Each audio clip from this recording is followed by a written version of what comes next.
about discipline in the traditional sense, oftentimes it's a lot about like punitive measures. So you either reward or you punish behavior based on whether someone's being compliant.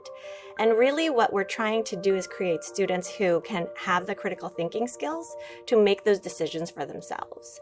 And so what we think about is when a student is exhibiting some challenging behaviors, we think of that behavior as communication. And then we use this tool called problem solving to help us work with students to try to figure out what's underlying that behavior and how do we support a student in helping them shift the behavior.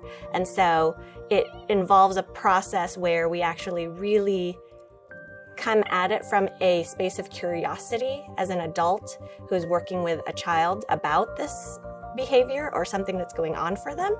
And we are really trying to help them surface what's underneath that so that they can help solve the problem and come up with ideas for that.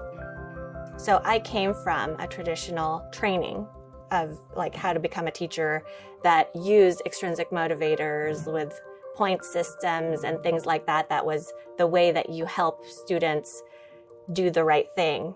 And when I moved over to High Tech Elementary Explorer, where we use a different system and we actually really focus on the problem solving with students, it was really hard. And the biggest piece was the mindset shift and really being able to dig into what were my beliefs about kids. Because the compliance way of thinking means that you believe that kids will only do it if they get a punishment or a reward, versus believing that kids actually want to do the right thing because they want to help the community, because they want to do it for themselves.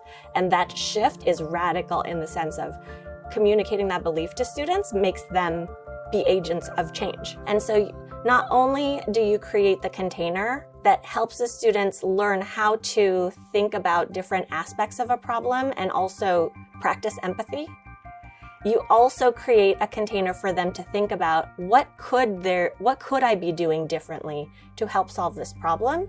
And then you help them have enough ownership to actually decide what the next step would be. So there's a little bit of the scaffolding that allows students to feel safe to be able to make those decisions. And also there's that sense of like, I believe in you, and that's why we're doing it this way.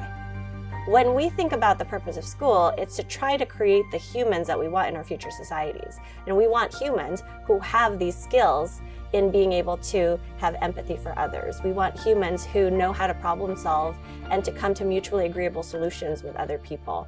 We want humans who are able to think about how their actions impact themselves and their community. That's like the crux of the kind of humans we want in the world, and so that's why we do this.